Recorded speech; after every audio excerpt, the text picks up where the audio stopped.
Tauya nawo ma second hand buses akanaka amunovimba nawo asingakurarisei pamugwagwa. Yutong F12 reyelo iro rikuya rine original L series engine, very good engine. Kozoti iro tsukwiro murungoona rakarongeka seire red Yutong F12 rikuya rine engine yekuti munovimba nayo Scania 94, very good and reliable engine. Bvunzai vanozama engine vanokutaurirai. Haiga iro ramurikuona regreen L series engine iri papapo, engine yekuti munovimba nayo chaizvo. Engine yamurikuona iyo brand new itsvatsva kubva kuChina inonzi Weichai. Weichai iyo inopinda pamabhazi, inopinda pamatrucks, inopinda pamatipa. Tibate iyi, huyai muzvionere, tiridzirei nhare pa 0772 703 217 0772 703 217 kana pa 0712 749 530 0712 749 530. Uyai mutenge nekuti mutengo wacho wakadhingurwa atanga.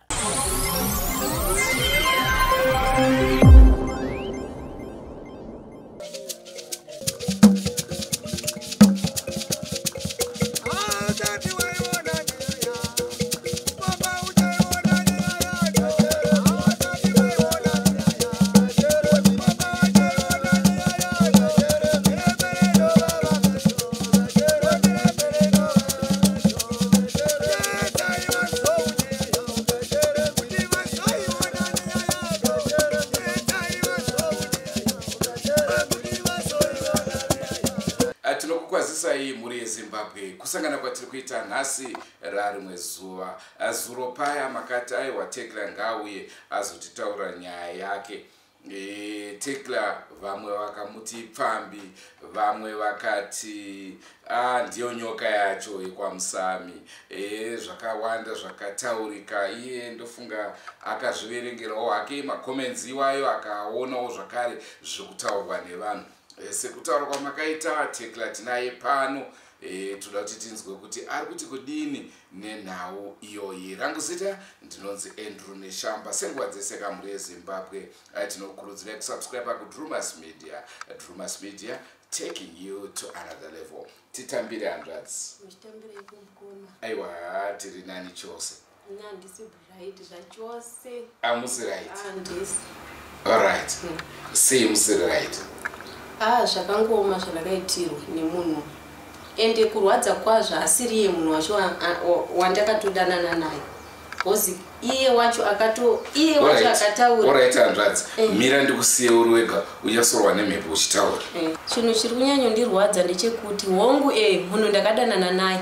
Vanhu vakawanda vanhu vaindibatsira anditi iye wacho akataura yeye akanditumira mari yekungoti batsirika muzukuru.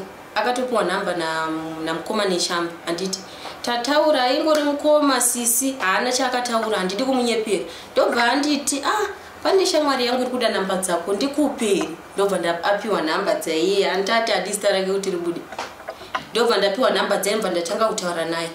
Ndatanga kutaura naye achinditumira mari, ainditumira zvishwa. Ipapo ndaitoshanda kuGlenorok ndokwa ndaishanda achinditumira. Saka pane mukomana wandakambodanana naye wekunoku kuZimbabwe.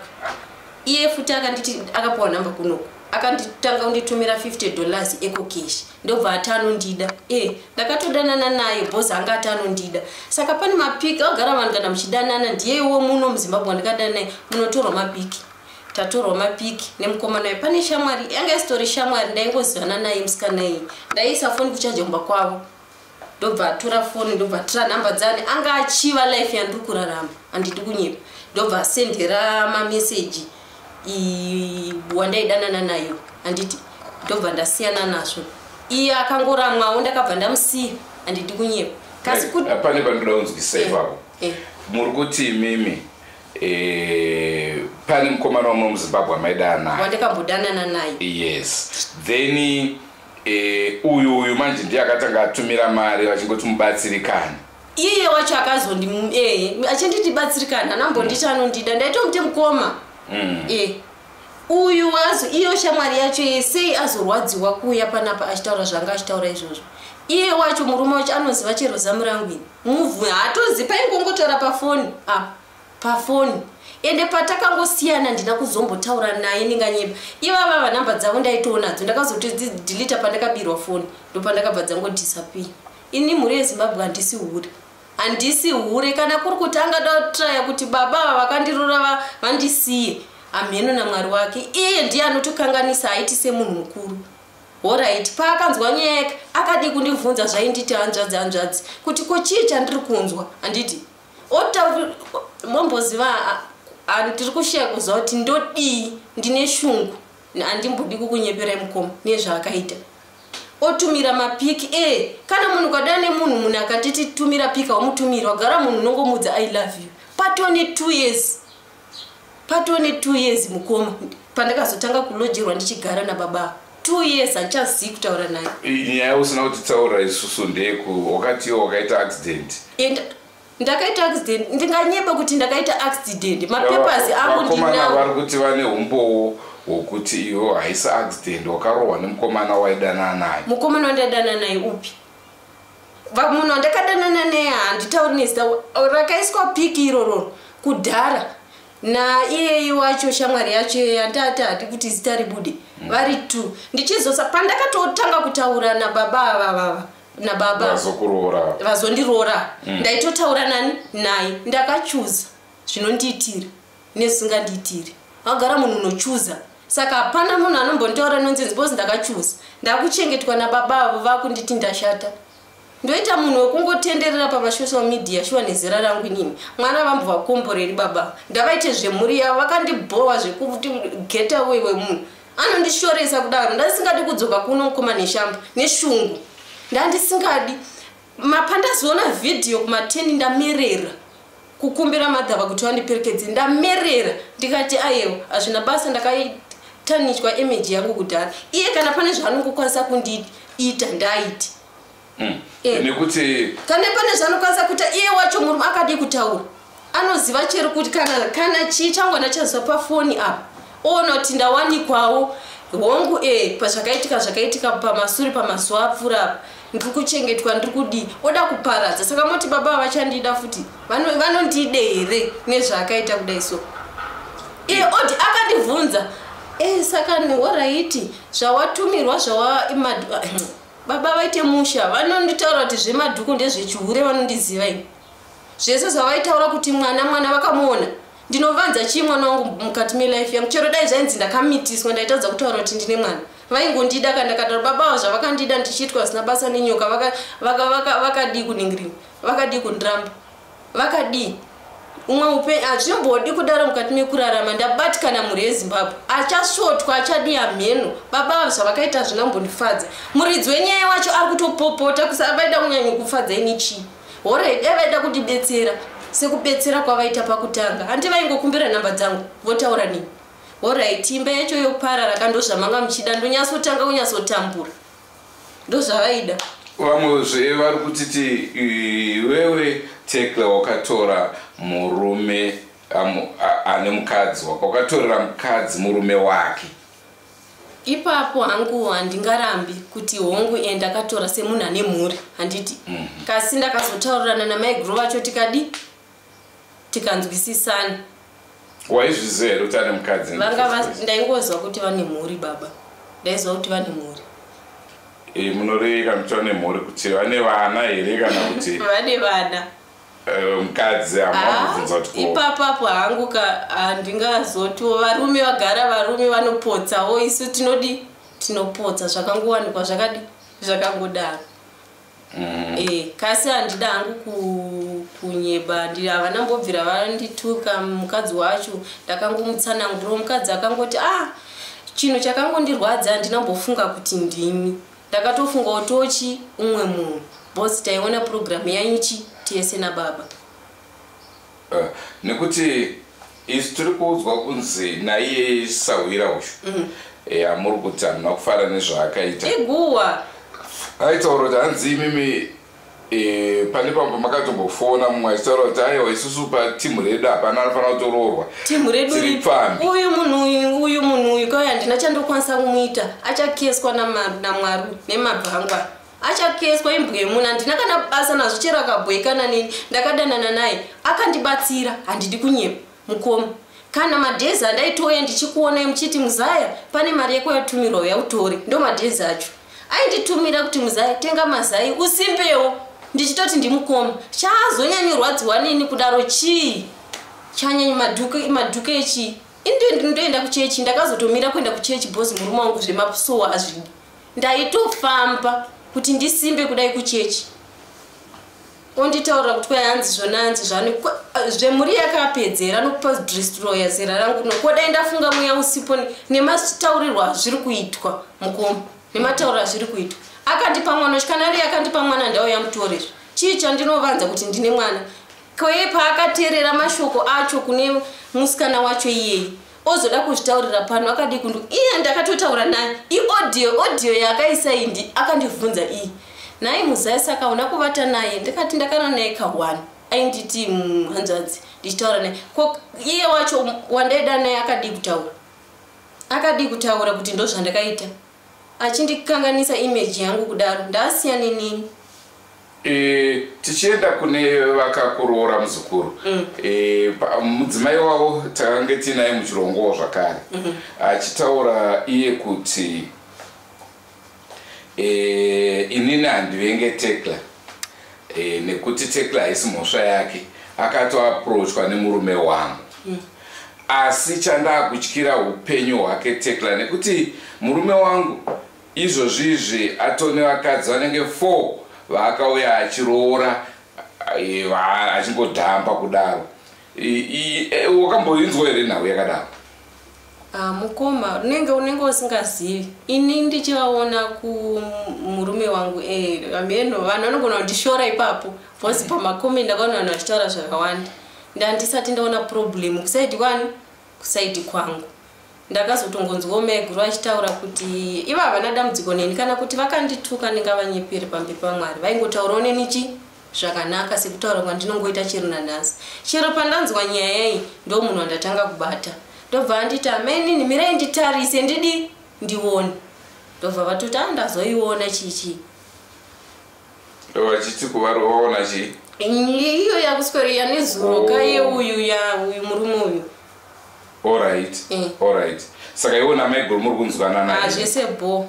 Asikava kuti iwewe kuti uzouya ikoko murume achangouya kana 2 months achidzokera saka kuti nezera rako hausikuona here kuti wakutambisirwa upenyu unoti kudii nawo masoko iwayo kuti murume anenge achiuya achikuona 1 or 2 months pagore ipapo mukomati panonetsa kupindura hangu handidi kunyepa panonetsa bhozi munongozivawo zvinoita rudo ende munhu akandibvisawo pasituation yakadi yakaoma chindionawo achinzwa mashoko akadai baba vachinzwa mashoko akadai vanofila sei nekuda kwoumwe murume ane mhuri yake iruko achidestroyawo inini life yangu hongu vanhu shorai vanhu vanotoshora stereki kasi anoziva ndini nemwoyo wangu naMwari wangu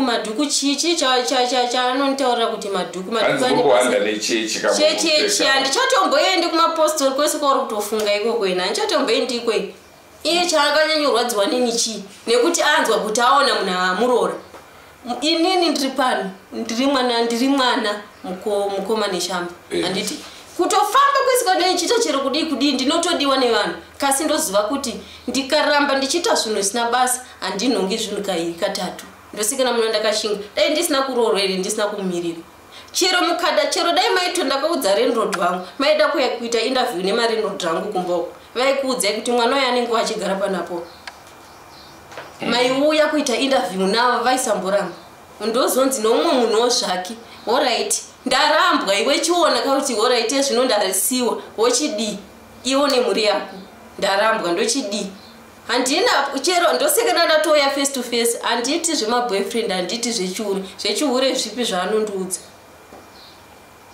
pane pawataura iwowo kuti uyu murume ane shamwari yakakufonera uyu ane mhuri yake ane mhuri ipapa handidi kuvanyepera baba vakatakatanga tichitaura vachindibatsira ndobva vanditi vatondudza mukadzi wangu ani koko kuZimbabwe nemhuri yake handiti kwete kuti ivo vaiti vanondida nemhuri yani yavo nesituation yandaive nayo panguva iyo zvobva zvaita kunge ndinoparadza misha yevanhu stereki vaitoti pandichauya kuZimbabwe zvekurorawo vaisataura ndinganyepe yaingoyo kungopiwawo mari handimukunzwa havasati vatombouya kana kuno kuZimbabwe handitovazivi ndakavaonera pafoto patone 2 years handitovazivi kuchero tikasangana patotobvudzana wondisvibisa zita chikwei chaambonyanyorwadziwa nacho chii zvaita kunge munhu asi shamwari chakambotano kudawo here ana ndomunyeperi kana aitonyararo zvake akasi ndomunyeperi aisatombodaro taitongotaura tichiseka ndichimuti mukoma sezvandinongokuita iso mukoma zvotopera pandakatosiyana naye nenyaya ndakamutsanangurira ndikatega ndidzokere kauko kwandakabva ndikati tanetsana soso ndobva handibvunza ndobva ndamutsanangurira samunhu kanga anditsvagira munhu aitadza kumuudza nekuti masoko ake ataura kuti uyu shamwari yake yaitumira mari anga ine tarisiro yekuti muchavaka musha mese musha vaida kuti tivake kasi ndakaona andakazovaka naye munhu anomanikidzwe kana munhu usati waroorwa asina kubvisa chinhu uchigara nemunhu chero kaita vakomana 4 ndevako kasi ndakaona akandiroora akandikachuza ndikasiyana nazvo handimukuzvona ndikasiyana nazvo and aito iyeye ndowandaidanana naye kasi pandakatenga kutaura nababa avavo ndati chiri kutaura naye ndakachuza anondiitira ndozvandakaita izvozvo anenge angobhoika nawo amheno ndiri kutaura zvepamwoyo pangu ndavasiyana neni vanhu chero zvikanzi baba ava havachadi vabatikana nemashoko awataura unoparadza musha umwe munhu kowako uno ukaparadzwa unofila sei ndoita varume vangani muupenyu hwangu vangani kuita munhu wepasocial media here nhavedwe ipapo vamwe vanhu macomments avo vaitaura kuti Tekla haana kupiwa munyama here nagogo apa mukoma vanhu vakatofa vaya hapana kuti mhepo haana kuwana munhu mhepo yei mhepo ndeyei maiguru akataura zvakati haisi mhepo kana pane chinhu chinenge chingokuda kubudawo pachena chinongobuda kasi haisi mhepo vanhu vakafa kudharadhara uko vamarinda vanonamba vachindisimudzira mhepo ndiri raiti zvese boa handina kana pandoonzwa kasi munhu haana kukwanawo handina kana pandoonzwa aida kuzama kuprova chii nekuti vamwe waita aida kuzama kuprova chii gogo asati wafa pamwe wakasiya vamukanda munyama muzukuru uyu onai zvaakuita munyama unongopera mukoma unopfugama nemabvuka namata ndingati munyama kusakwana kwababa wako kusotanga vafunga zvavari munyika yekuti uradza kuti vakadzidza vanhu saka problem yavo iri papi wongo baba murume womunhu kasi semunhu angatopinda nemwoyo angaroraita kashoma ngozvitambira kasi ndakatongozvinzwisisa munhu akatorwadziwa ndimaiguru kwete inini havangashai mhuri enda usiriwo kutanga kupinda pachipari nhai saka chingashamisire chi wandingatokumbire ruregero panyaya ndingatokumbire maiguru nemurume wangu namaiguru zvaitika izvi kuti sori zvenyu masafana kuziva mashoko akadai nekuda kwemunhu asina kukwana iye kana pane chaari kuda kupindura ndaandipindure ndaandifonere titaurirana chaanorwadziwa nacho chiineni nekuti vamwe vanhu vakanga vakutoti iye shamwari yacho ari kufona achindiri shamwari pamwe ndiye murume wacho iye wacho hatombodi zvese izvozvo chintaura kuti komukadzi wake akanzwa zvese zvari kutaura izvozvozvo vanhu vaitora advantage mukoma dai mamusinganyimi vaitora advantage nesituation yandandiri oright ndaburiswa mumoto ndaiswa mune zvese ndaiti vamwe vanhu vane mwoyo wechina ungo yavoti ruu nekuda kwokurwadziwa nomumwe zvakangoomo hazvo kasi tichaona kwaichasvika nyaya yacho tichaona kundishaisa mufaro inini moza mukoma ndaptime yandakufonera iyi poto yatsva pamoto nestress ndikataiwega ndibvunze chaiko kuti ndibvunze kuti nyeri kutaura yandiri kunzwa ndiyo here unonyara nanhasi handisitomboziva kuti zvati pekutanga pandakonzwa ndabva ndatosvika kutoramba chiifuna nekuti ine mazira ndokuita munguva pfupi yandakakuziva iyoyo handina kumboona uri karekta ingatonzi uri pfamba vonitaura kuti ndiri hure kana ndiri hure itsova iwe ndezvakezve kana aida kutotraya kuti ndiparane nditambure ndidi oright kodai ndafunga mweya usiwo aifa achisafa munhu mukoma ndikukunyeperai ndazvirambe zvichiendera mberi mono achafa achisafawo masafira ndatotanga nhasi nekuti ndaramba chizviziva kuti ndaramba iwewe wochinonyatsoziva kuti zvawakaita hazvina kunaka kuita kunge lendi foni ndichifonerwa nevanhu nevamwe vaimbondibatsira umwe munhu akanaimwe vamwe gogo wechikuru ungopindwa nemweya wei ndikati wechi mapika apa ari kutaura kuti hanzi ndatumire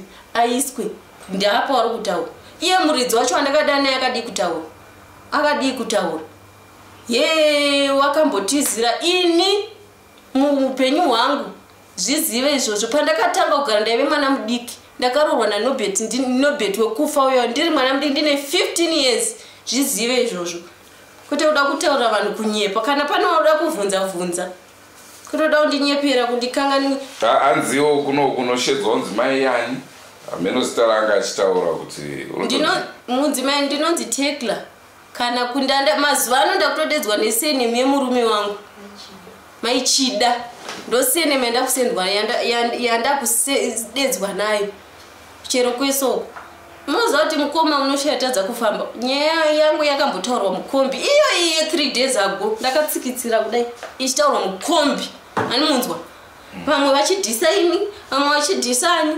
unotsikitsira ndakaburuka panhu pandandisingadi kuburuka chindionai kuti vana pesa ezinosesita rangu rotozikana chavaitaurira zita kuti chii oraiti akadii kutaura iye wacho muridzi wenyaya chero akaiona chaanomuparadzirira musha wake chii kuita kunge senonzi akanditindesa kuchikoro kana kundiitisira chinhu chizvino chaanoti nditora uye atore kana gumbeze chairo raanoramba achitaura bhero raari kutaura kuti yakahodhera bhero iye akandipa mari yebho ndikahodha bhero munhu andinaye anondipupurira ndakatotanga kutora pekutanga ndobva tazohodherwa matisheti anga akakura kudai unongoziva vanhu veutsinye hwomupari taione chibharanzi sa tatongwarawo ezvino tatongwarawo nekutogara kwatatoitawo mutaundi kudai makapuwa bhero anga akakura ndikamahodhesa $25 pa 200 something $25 kuti asoneswe zvipendi ndobva ndasiya hapana mari wandingatorespecte ndeava vakandita zvandisingagoni kana kutaura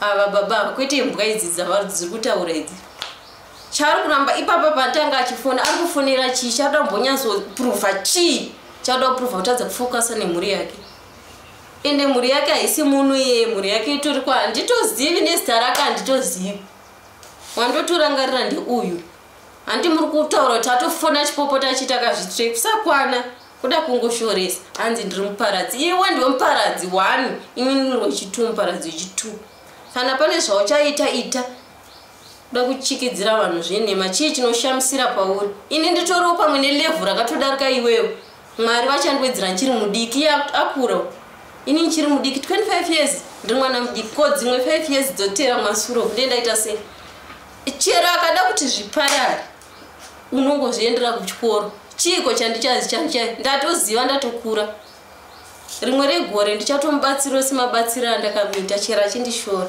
ndapedzamwe Tekla ndinochandinotaura newe enda kuna mukoma neshamba ndamhanya bvunzai ndianada iwo baba varipo ka wati mhanya kuna neshamba vanga vasiri online kubva makuseni ndobva ndatrai kufona ndikati ndatorambwa ina pachina havana chava vanditi ndiri kuda kuverifya ndinzwe nyaya iyi munhu abatikana kawo akati munhu wangu poto yangu yorohwa nemumwe munhu imbwe munhu uyu mukomo handine basa nachero vanhu akataura makomendi hapana chipamuchatotobvisa ndanirorwa ndane murume chero pari pachipari hazvina basa utowane murume utowarambwa aiwa kurambwa handisati kuhandinyaya isati yapere ndapindurwa kaniwe ndiparwa ndichadiwe mukoma pamwe ndoti yarima nezvino zvangu muno ndotogara muno ndototi mukoma ndauya ndaramba bozi haukamu kuti murume anonzwa mashoko akadaro muna mai neshamba imini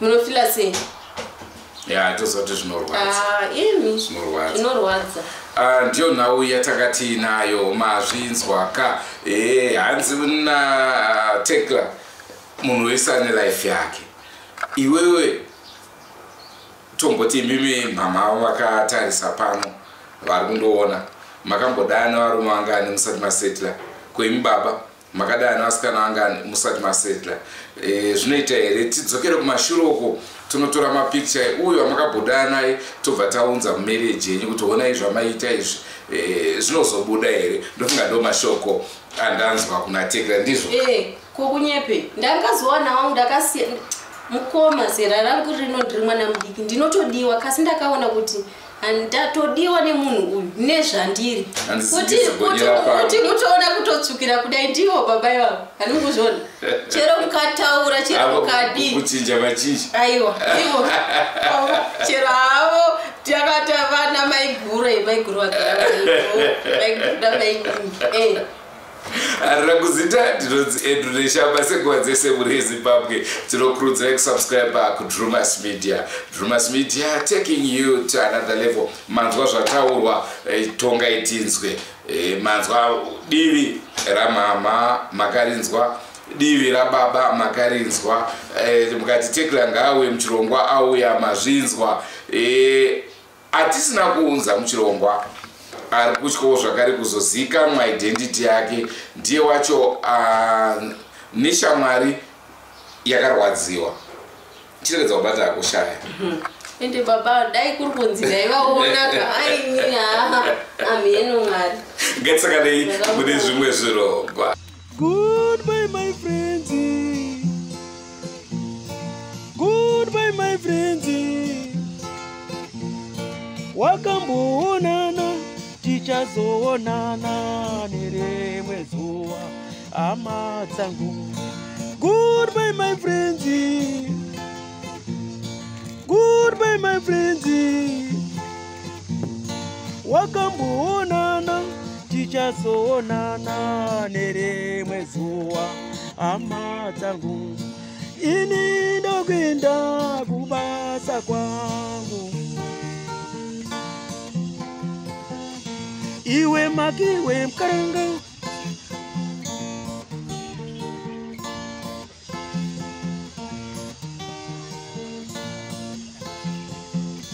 iwe makiwe mkaranga, iwe makiwe mkaranga.